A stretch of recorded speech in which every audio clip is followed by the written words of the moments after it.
Hey there, happy Monday. Tonight we will be continuing on the Splendid Sampler to Quilt-along. We are doing the Adventure Abounds block. So thank you guys for joining me here tonight. My name is Lissa Thomas from Penguin and Fish, where we make cute embroidery kits for the beginning crafter. And I am here every weeknight at 8:30 p.m. Central Time. That's 9:30 Eastern and 6:30 Pacific. It's a time that we can relax and craft together for about an hour. And I am here to work on projects from beginning to end, and I love when you guys join in with me. Please check out the Penguin and Fish Crafters group and click join and share what you're working on. So thank you guys for joining me. Again, we are working on the Splendid Sampler 2. We are working our way through this book. I'm about halfway. So we are working on the Adventure Abounds block by Kitty Wilkin. So there it is. We are a little ways into it. So we have like the little heart done, heart with the stars. We have a bunch of little tree pieces. I'll show you a little bit more, but we do have quite a bit to go on here yet. So it's foundation paper piecing is the technique for the night. That's where you can get really intricate designs by sewing onto a paper template. It's a fun process. It may look super confusing, but as you get going, it really starts to make sense. So this is a continuation from last month. Every week, every project we're doing is assigned a week. So this is the second full week of the month, and the second full week of the month, we work on the Splendid Sampler to Quilt-along. So last week, we worked on the Granny Squares quilt. Next week, we will work on the Aurifil block of, next week, we'll be stitching on the Sloth Embroidery of the Month pattern. So embroidery next week, that'll be kind of fun. And then the fourth full week, which is also the end of the month, we'll be working on the Aurifil block of the month. However, the Aurifil block of the month will be released tomorrow, so be sure to check out the Aurifil, that's the floss company, or the thread company. Be sure to check out their website tomorrow to see what the April block is. I'm excited. They release every day, or every 15th of the month, so that's when those are released. And mine's July, so I can't wait for that. All right, you guys, I'm gonna flip you around. Let's get going for the night. All right, here we are. Cleaned up my space from the Granny Squares quilt. All set for this. So again, we are continuing on the Adventure Abounds block by Kitty Wilkin. It is pretty dang adorable. So we're pretty far. Here's where we're at. We have all the fabrics picked. I have the remaining bits of fabric that I need right here, ready to go. The ones that we're done with, I put away. So, all right, it looks like, wow, actually, it kind of looks like we only have this bottom one to go. I think, if I remember right, I had a second sheet out so we could cut out the pieces really easily to get our template super quick, and we'll go over that. All right, so I have the heart done. We have the little heart. All these pieces turn into a tree. So I think this is the lower, oh no, we got the little tree trunk there, and then this guy goes there, and then this guy goes there. And eventually, they'll be all sewn together. So it'll end up being the same size as this heart once we get all those seam allowances up in there. So we'll lose like a 1/4 inch on every edge here. So, all right, and then last bit is the little, this is actually the back, so it'll be flipped like this. But this will be the last little part. It's kind of like these little waves. Here you can see right there. And we have picked out, so here's my guide. I have a little drawn guide on here, so let's see if we can figure out what that means. Okay, well, we got this little kind of plaid. I'm guessing that's this. So these are all to help me because, first of all, once you start turning this, now what color goes where, it gets really difficult. So I have colored in my template beforehand. So here's me coloring in. These squiggles and swirls and circles are actually representing a fabric, so I don't get confused. And it's especially good when we're coming back at this after a month. So let's just see. So this is the plaid. I'd like to think that this little swirly guy is this one. Oh, here's some big circles. That's got to be the number 1. And then this little guy here must be, it's kind of got like these little, I don't know, fronds on it kind of, and circles, so that must be this. So this will be the order of my little pieces there. And then the part that isn't colored in is white. I'm using a white background. That's kind of generally the style, the color style of the quilt I'm doing is a white background. So whenever it's clear that something's a background, I'm trying to make it white, and I always have some sort of healthy amount of white in the quilt, just because I have never done like a nice pale white quilt before, and they're so pretty, and I just never done it. I'm usually doing like these bright saturated colors, so this was one of the challenges for me with this quilt in general. Hence all the tans. I don't go much beyond color than this light yellow here. So all right, we got our pieces here. So let's take a look at this section that we're doing here. So this is the F section. We know it says the F section, Adventure Abounds F. It says that right there. Not all foundation paper piecing will be so well labeled like that. So you do have to look on the actual piece. So you can see there's an F, there's a letter, and then there's numbers. So there's an F in front of every single one of these. So we know that this is, in fact, the F section. So if we look at another one, like this is the A section, it has A's on all of them. And then, so a full section, and then it has the numbers, and that's the order that we are actually sewing in. So first we got to find what section we're in. So this is F, and then we go in order. So it looks like we go F1, 2, 3, 4, 5, 6, 7, 8. All right, that should be easy enough. It looks like we are starting with a white piece. So let's set these aside. I don't want to accidentally chop into them. That would be no good. All right, and I'm gonna just put these in order. This is the order that we're actually gonna use them in. Yeah, F2, this is the first time, that's when we'll use that one. Okay, but our first piece is this F1, which is white. So what I've been doing is I have this second piece printed out. It has been working so well. I don't always have a second piece to tell me like the size, the like proportions and the shape, but it's been helping me so much. So I am just going to take that F1 piece and cut it out of here. And this is just for a visual reference. It doesn't need to be cut perfect. We literally just want to kind of get a sense of the shape here. Okay. So one thing that we need to remember here is this is actually the back. So you can see that with this one here, what we're seeing with all the letters on there, that's actually the back.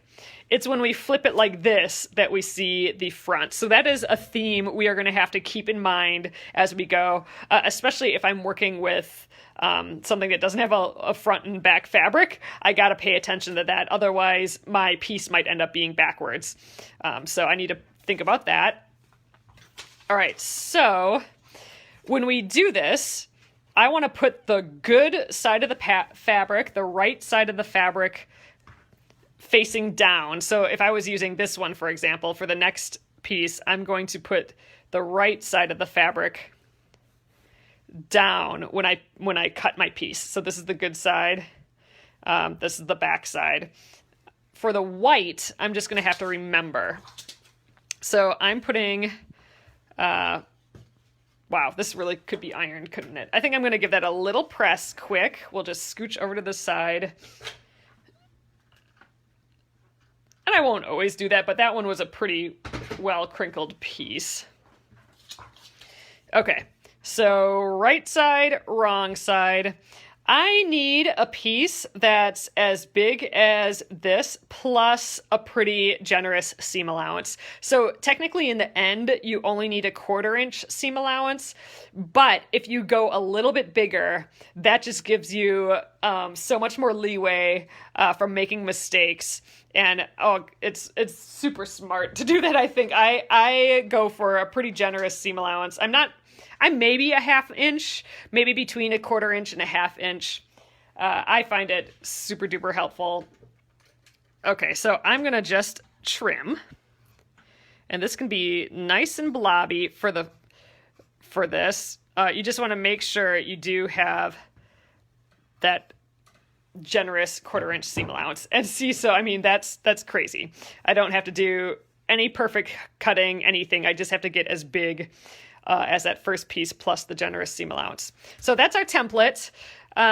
Let's get our piece. Oh, here it is. Ran off. Okay. So with the right side still down, so if I had a pattern fabric, again, this is the good side and this is the back side.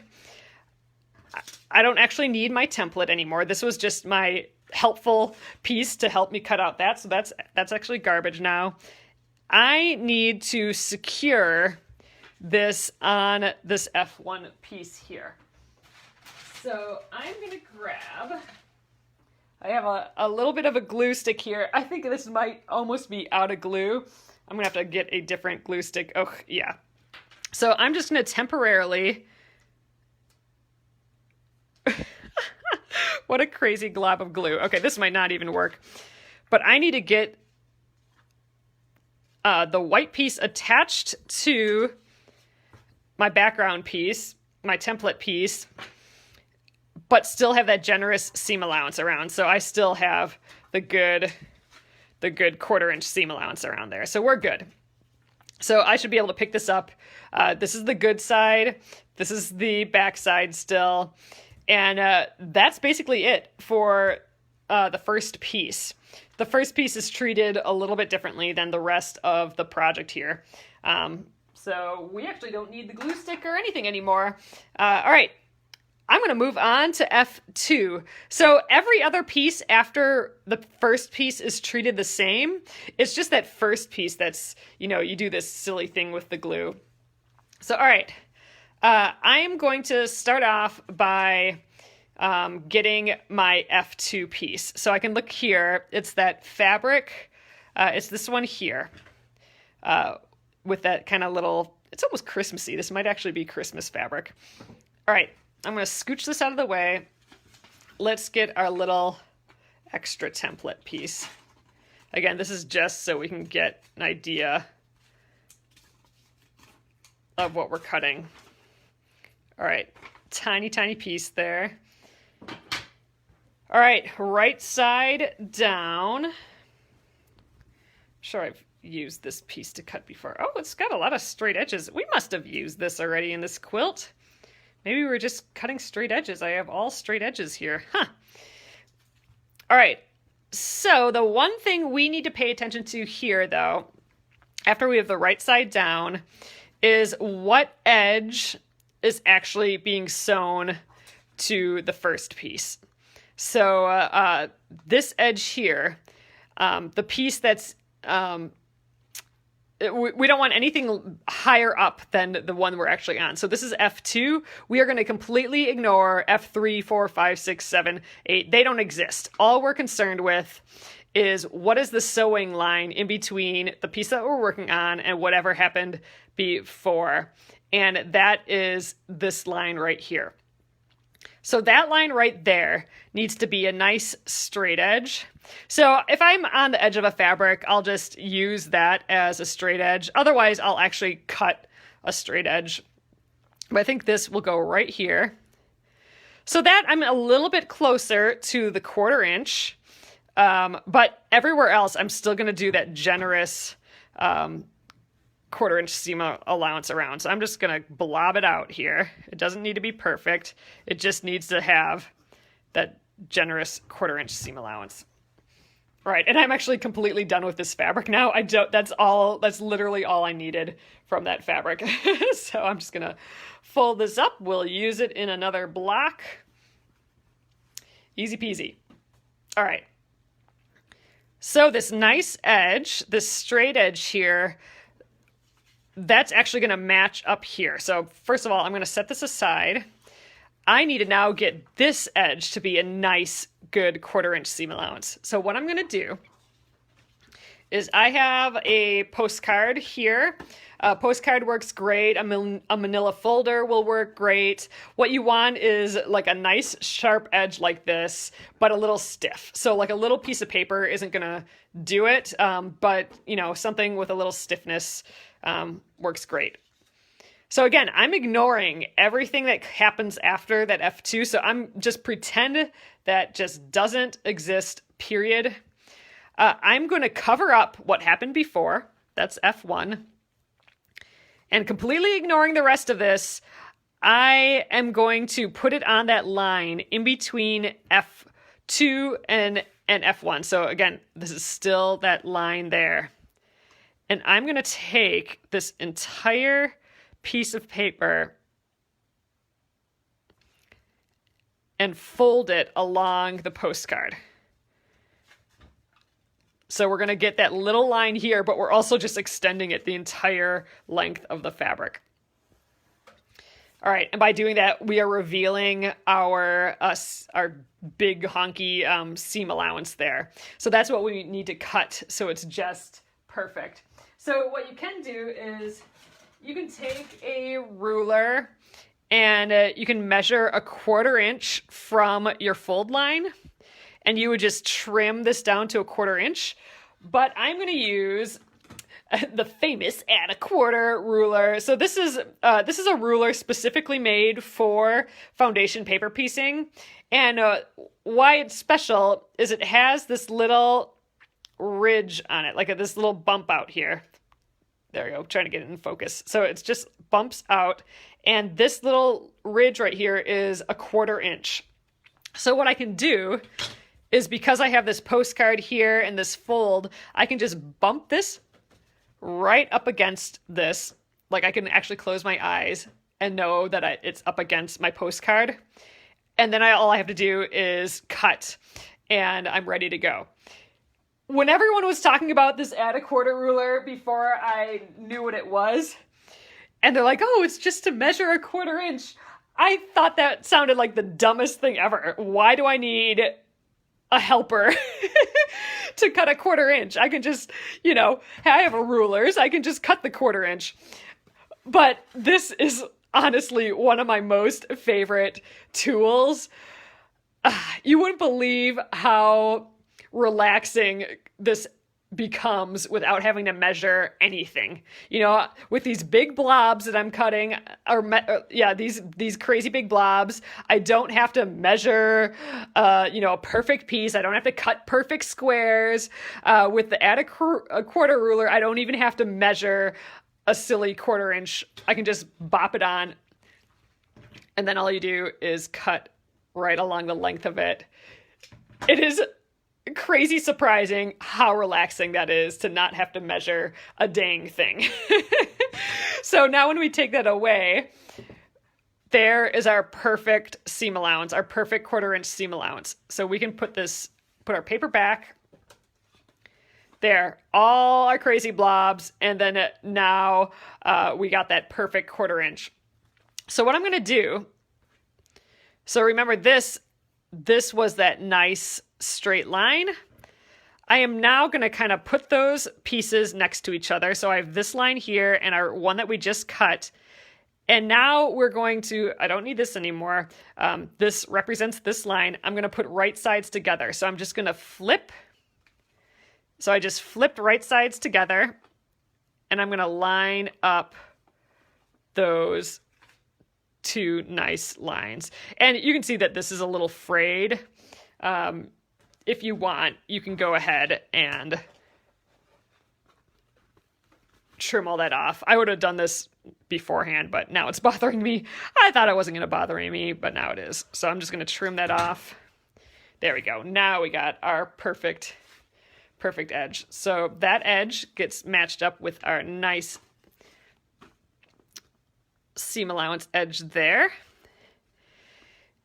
And now we have to actually check this to make sure that we are all aligned, because if I go up a little too far this way, or down a little too far this way, I might not end up covering my piece plus the generous seam allowance. So we actually want to do a test. Now here it might seem obvious that, oh yeah, we'll cover it, but it's not always so obvious. So what I'm going to do is I'm going to kind of line it up on that edge, slide it up and down to where I think it should be. I don't know. I'm kind of guessing. I'm guessing right there. I'm going to flip it around. And now I'm going to pretend that I'm sewing on that line. And what I'm going to do is I'm just going to take a stick pin. Sometimes I take two, but this is just a small piece. So I'm going to go in and out right along that line. Actually, I'm going to do two. Then it'll be for sure as if I'm sewing along that entire length there. So let's go further down that line.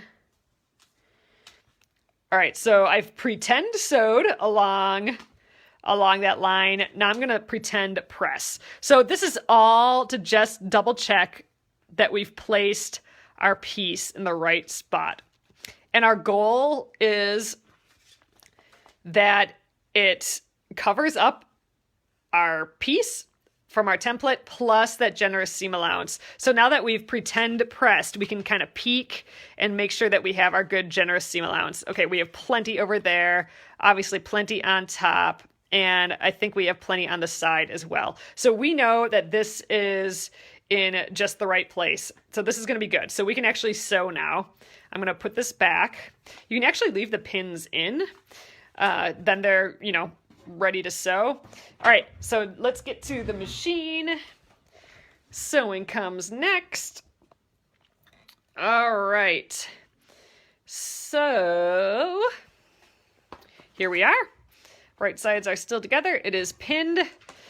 Okay, whenever I go into an outer seam allowance, like here, I'm going to actually sew, I'm going to continue that line into the seam allowance and sew into the seam allowance. However, if I'm on the line and I hit another piece, so like this line goes right into this F3 piece, I'm going to stop right on that line and just add a little backwards and forward stitch, back tacking that will keep everything from pulling out. So, all right, I'm going to, I'm like, where's my other thread? Here we go. All right, so again, I'm going to start in the seam allowance. I'm just going to kind of follow that line. Obviously, Mr. Pin has to go away. All right. All right, and I'm going to just go in reverse here too to kind of lock my stitches in place.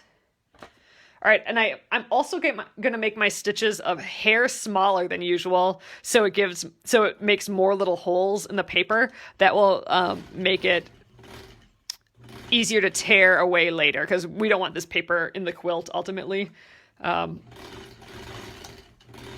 So a bunch of little baby stitches, and I don't even have to measure here. I don't have to worry about seam allowances or is my 1/4 inch perfect. All I'm doing is going right on that line. It's kind of like a coloring book. I love this process. The lack of measuring in foundation paper piecing, I mean, it really is a treat. All right. And there we are. So I'm going to snip that off. Oh shoot, I broke my thread underneath again. So I was doing that last time, and it's just the angle that I'm pulling at, I think. I'm going to have to get that out again. But all right, so I'm going to snip this right close to the paper. Snip the other side as well. And I'm also going to snip the ends off. I do this right away because it gets so annoying to have all those little threads in the way. All right, before we head out to press that, I'm going to just try and get my bobbin thread up again.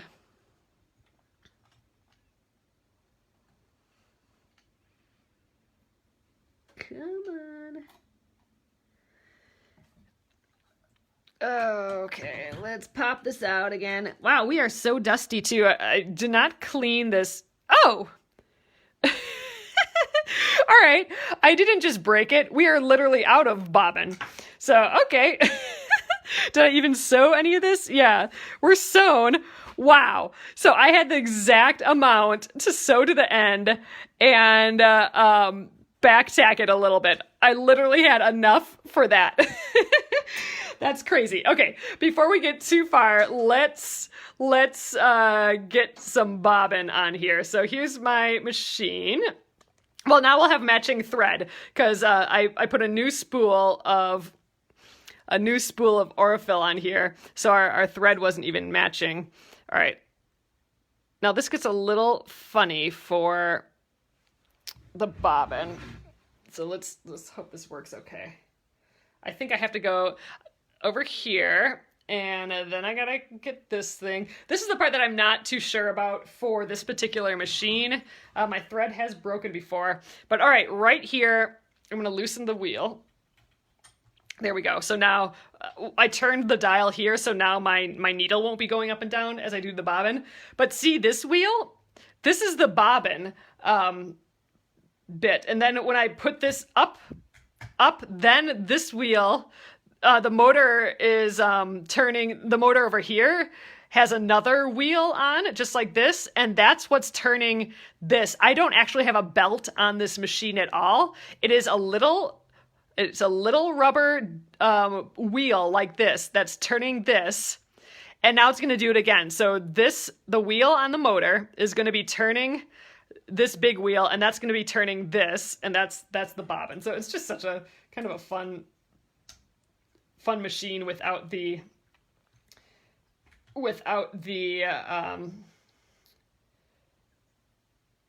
belt on it. I mean, that's one less thing to have to worry about. Although the motor pulley, which is what that little wheel is called, it's not a walk in the park all the time either. That's why sometimes it slides a little forward and front. It's just trying to get a grip on this wheel here. So I do have to hold the top of this down.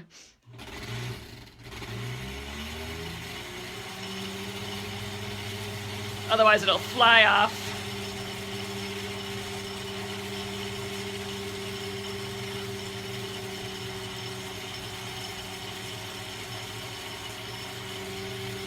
Oh, Gretchen, exactly like that. Like an old theater reel-to-reel. It's a lot like that. That's funny.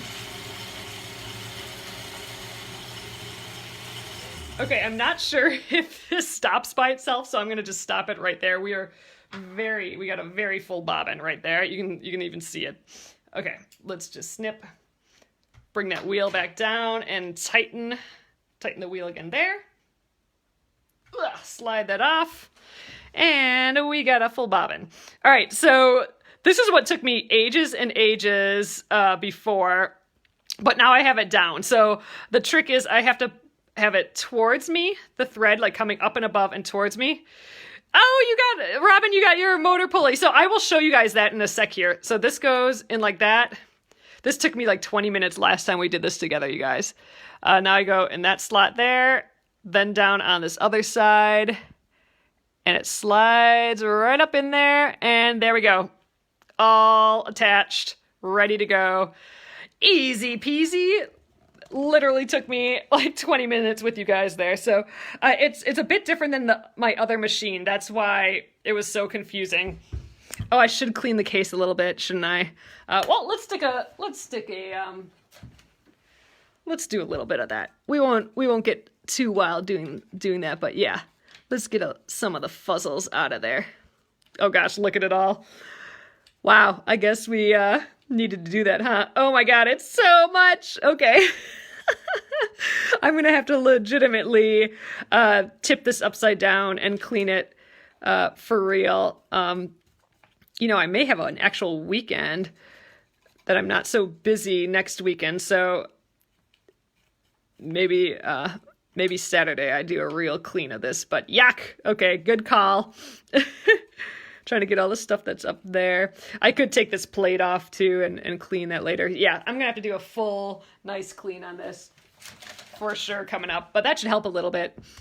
All right, here we go. So that just kind of clicks right in here. There we go. Again, a bit different than my other machine. I just kind of press this and you can take it in and out.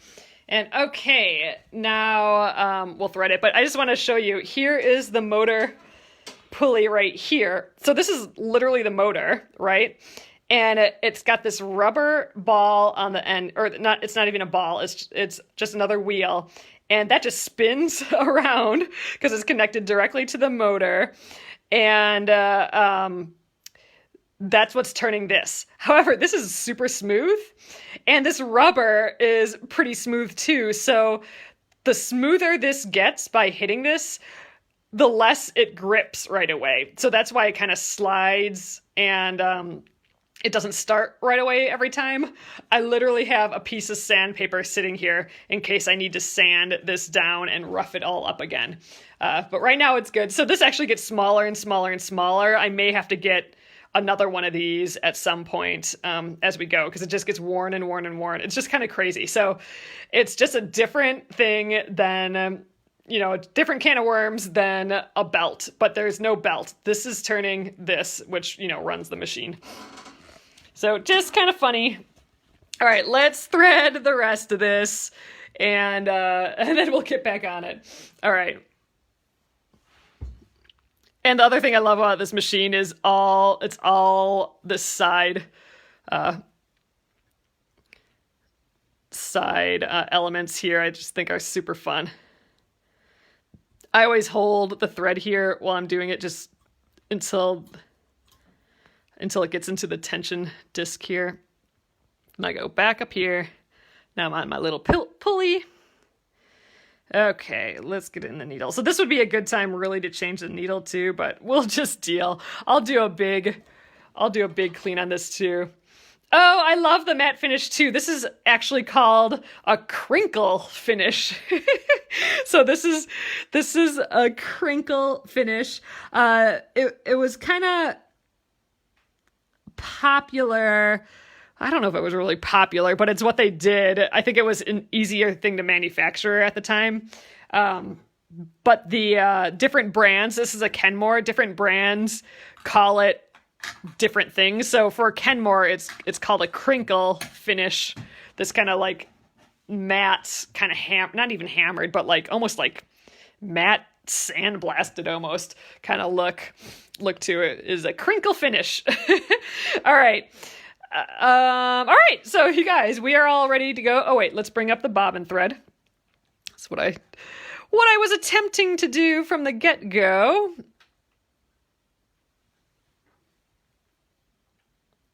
There we go. Oh, not quite. I just got to there we go. Turn the wheel just enough for it to pop up. And there it is. Matching now. Oh, Featherweights had the crinkle finish too. Oh, that's funny. All right. Back at it here. So where we left off is we just sewed our first seam right here. And next up, we need to press it. So what I typically do first is I finger press it first because we are only sewing along the line. So we actually have a pretty good seam allowance over here that's pretty floppy. So by pressing it first, just with my fingers, I can extend the line like that. So I'm just kind of extending the fold line. And I'm going to press it now. The lacquer for the shiny finish was needed for the World War II effort. Yes, Paula, that's exactly it. It is something related. It wasn't decorative for sure to have that weird crinkle finish. It was something to do with the war, World War II. That, yeah, the shiny finish, something, they were using that for something else. Yeah. It was a definite, this whole machine is a give up something for the war effort machine. But yeah, this is a machine that was made around World War II, which is crazy. I think that's just amazing. Someone around World War II was sewing on this machine. All right, you guys, so I kind of pulled this off of the glue. We don't need that glue anymore because we are now attached to the fabric, or to the paper, our foundation paper, and that's it. We are done with F1 and F2. It does not look like much, but that's kind of the fun about foundation paper piecing. It develops as you go. Each new piece you put on carves out the pieces from before. So, all right. Oh, I'm showing you all the bobbin tricks for when you try the machine that's like mine. Oh, that's good, Robin. Because it took me a little time. If you were here, gosh, a couple of weeks ago when I tried to change my bobbin after not using this machine for the longest time, wow, that did not work well. All right, you guys, I'm going to move on to the F3 piece. And before I grab the piece, I think I'm going to get my perfect seam allowance first. So let's get my straight edge again, my like paper that's a little thick. I'm going to cover up everything that happens before F3, like that. And then I'm going to fold along the line that's between F3 and what comes before. Everything else, again, we're totally ignoring. Everything that happens past the number 3, we're pretending doesn't exist. So that's like if you had to fold right through it, then that's what you do because those don't exist. Same thing here. Although it doesn't look like it doesn't cross over any of those other pieces. So we're going to fold that back. Okay, that reveals our 1/4 inch seam allowance again, or our seam allowance that's not a 1/4 inch yet. Pop on that add a 1/4 ruler. I'm gonna get my cutting glove on again. I'm trying to make this a habit so I don't chop my finger off. No one wants to go to the ER right now. All right. We got our perfect 1/4 inch seam allowance. That's what's so awesome. No matter how blobby we make our piece, they're always going to end up with like the most perfect, beautiful seam allowances. All right, let's set that aside quick and let's trim out our F3 piece so we can get it out of our white fabric here. Oh, you got the pulley. So the pulley, that's a little trick. So you do have to, it has a little screw and you have to just screw it so, you know, so it lines up with the other wheel. Have a piece of sandpaper around. I found that I really did need that sandpaper, Robin, because otherwise it'll just spin against the metal and it won't want to go. It's a little weird little thing, not having the belt and having that wheel instead. So it wants to be, you got to like rough it up a little bit so it grabs a little bit better. And even still, at least for me, it does not grab all that well. It would have been smarter if the large wheel wasn't so smooth. Like if that had a crinkle finish and then the wheel, the motor pulley wheel was on that crinkle, that would have been smart. All right, so this is a white piece. So again, I got to remember, let's go up here, that this is the right side and this is the wrong side. The other thing I have to remember is that I want this edge to be the nice straight edge that matches up with the one that we just cut. So this edge needs to be on a nice straight edge, and I don't really have one. I'd kind of like this to go right here. Have my generous seam allowance like that, but I don't really have a good straight edge. So what I'm going to do is just cut one. Let's just kind of plop this down approximately at the 1/4 inch seam allowance. We'll just trim off this piece.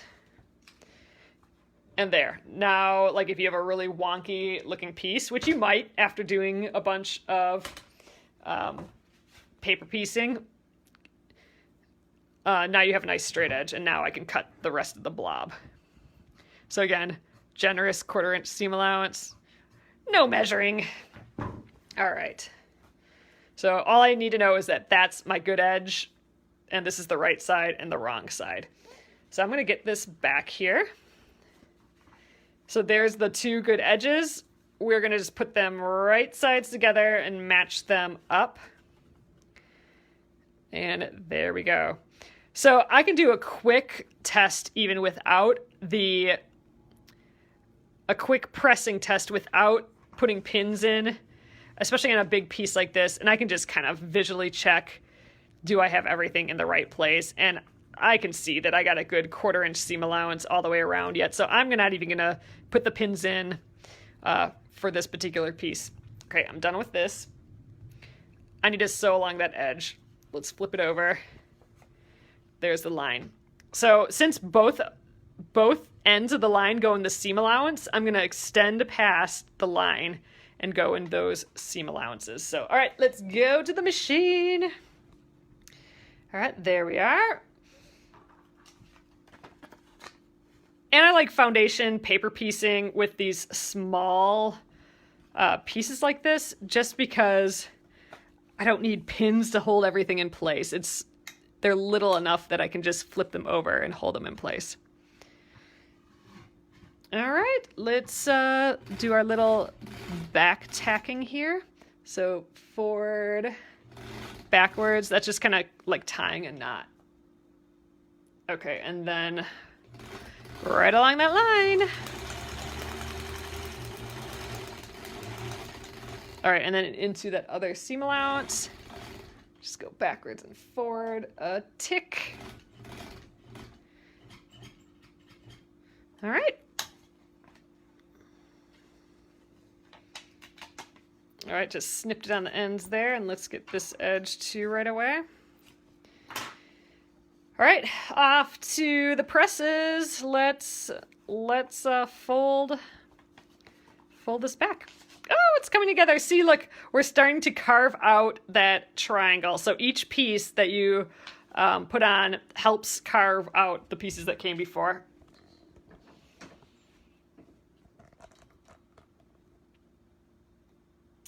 Oh, wow, so you're making more masks.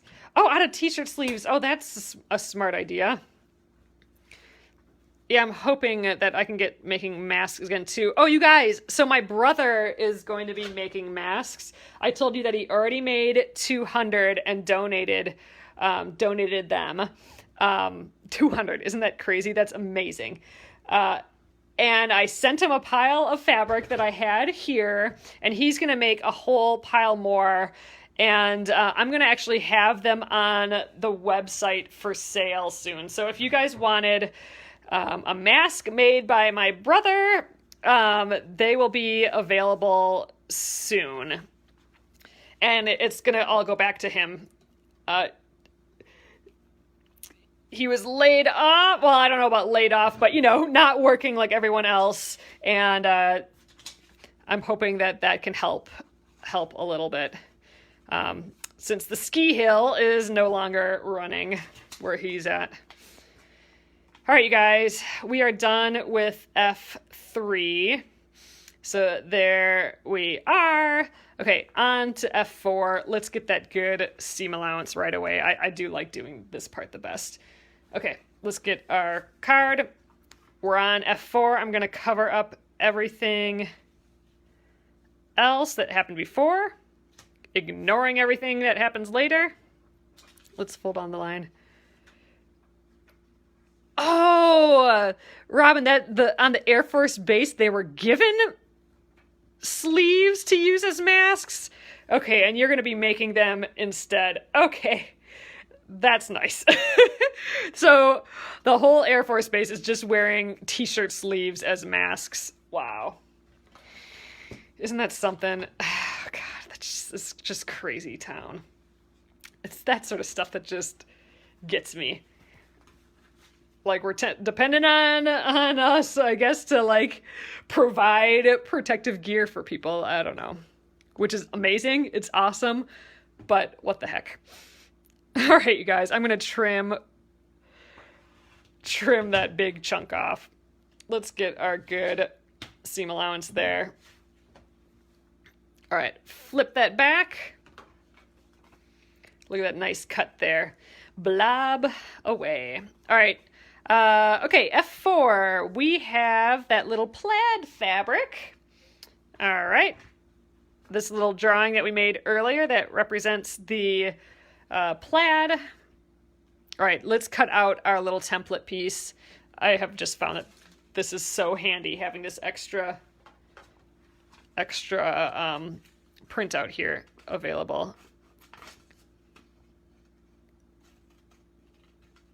All right.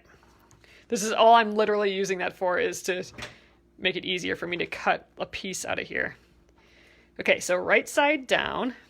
Let's see, where can we fit this in? Oh, again, the piece that needs to be straight looks like this hypotenuse there. That's the one that is going to match up with our F3 piece. So that's the one that we need, that nice straight edge.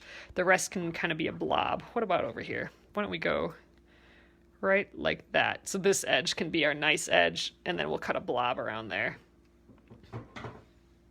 Oh, Catherine, you're making masks for the fort near you too? That's a good idea. There's one of those by us. I'll probably make more for the hospital by us, for John's aunt. Your print cutout, oh, lets you orient the pattern. Oh, that's true. I could have done it exactly in line with this.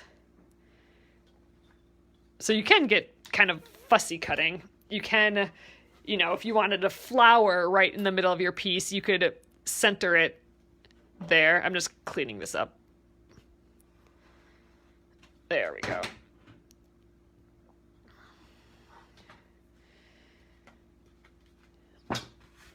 Exactly, Pamela. That's what's so interesting. Creating a mask is just like when my sewing machine was created during the war effort. That's exactly. That's what I'm just like. It's so amazing, I think, Pamela. Just the idea that we're doing kind of like a war effort or a humanity effort thing at the same time as like this machine was probably doing the same thing during World War II. That is crazy town to me. That is just like an amazing like conjuncture of history. I don't know. It's just, that blows my mind. All right, you guys. So let's put our two straight edges together. Flip them so our right sides are together. Now this one, I think I am going to do my little test because, I don't know, do I need to be a little bit lower down here or up here? I'm kind of not quite sure. Oh, I can kind of see through a little bit. So I suspect I have to go down further like this. Let's do our pin test, but it is helpful. Because remember, I need that generous seam allowance on. So it may look like, oh, I'll just line it up with this white piece here, but then I don't think I would have my seam allowance. I'd have too much extra over here. I suspect we go right there, but let's do our pin test. So let's flip that around. And grab my two pins. And we'll go right along that F4 line. So this is our pretend sewing, our test sewing, basically. And we'll do our test pressing. And that is just to see, after we press, are we still covering our piece with our generous seam allowance? All right, F4. Okay, we obviously have a good seam allowance here. Oh, and we have a lot on this side too, and I think we got a point here. Okay, we are good. Let's flip that back, and now we can sew along that line. Oh, Linda, oh, that's interesting. So Linda says the military has restrictions on color of fabric that can be used.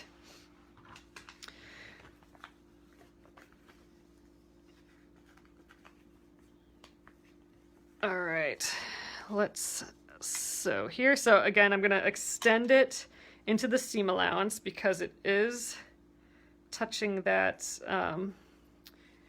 that outer seam. I think I'm a little too far over. Let's go right there. Get a little backwards stitch in there. All right.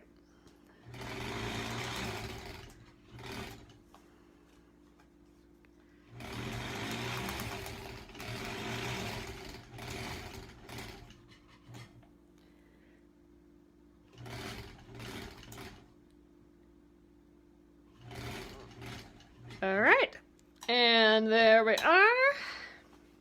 Oh, let's turn it a little bit there. There we go. Trying to use this little cutter on my machine here. There we go. All right, I'm gonna trim these little bits off so they are out of my way, and same thing up here.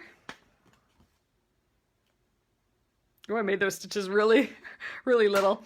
All right, let's go over to press.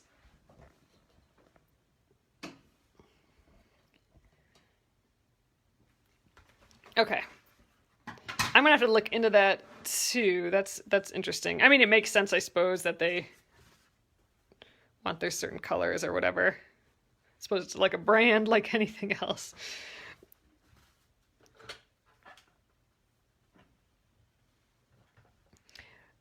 We're forming our little pieces here.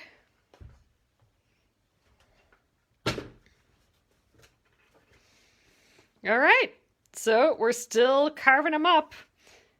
So, oh wow, this piece looks huge, but we'll be chopping it off right there. And it'll get super cleaned up once we do our final trim all the way around. Like, look at that already. It just looks so much cleaner than our crazy blobs.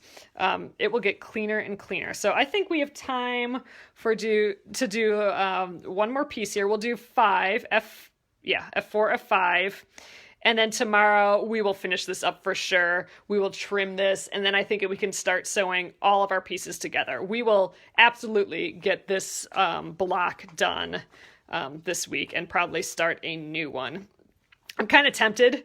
I have in the beginning, in the front of my book here, I have all the ones that I've done, everything crossed off with a highlighter I have done. So we're doing Adventure Abounds right now. I'm tempted to just go in alphabetical order, like all the way down until we're done. Unless you guys want to work on a certain one that I haven't done yet. But I think, I'm just going to go down the line here. So according to that, American Spool might be our next one that we start this week. Let's just peek. I want to peek what that one is. So page 74. I think I know which one this is, but let's peek. Oh yeah. So it would be this one too. This looks like another. Oh no, it's not. I thought maybe it'd be a foundation paper piecing one, but it doesn't look like it is. Pretty cute. So that'll be, I think, our next one, just for the sake of just ticking it down the box here. All right, this was just in front of me, so let's just prep this piece. This is our next piece, F5.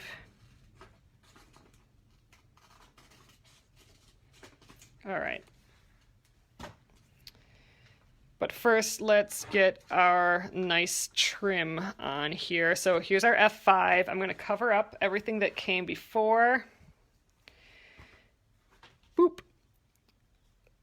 And let's fold this back, revealing our seam allowance there. Bop on the add a quarter ruler. And let's get that a trim.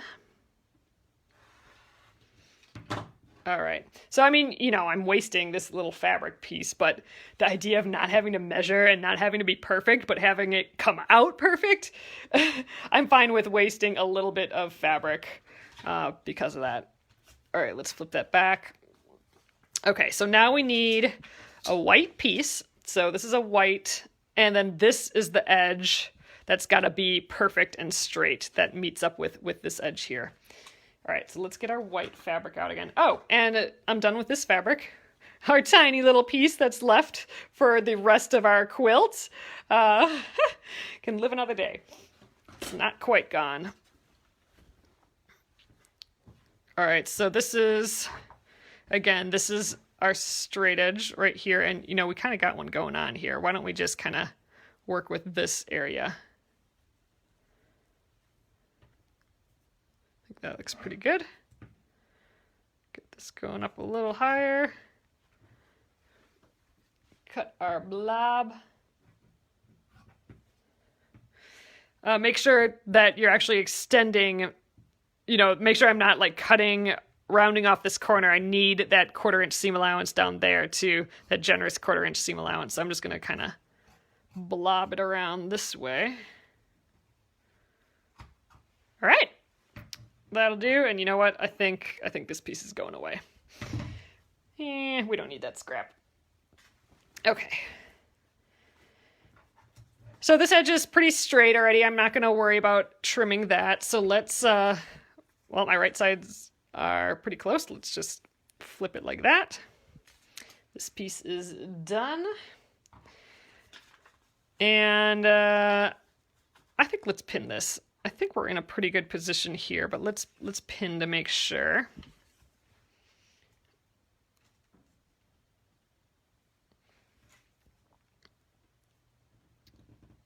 So pinning along that line between F5 and everything that happened before.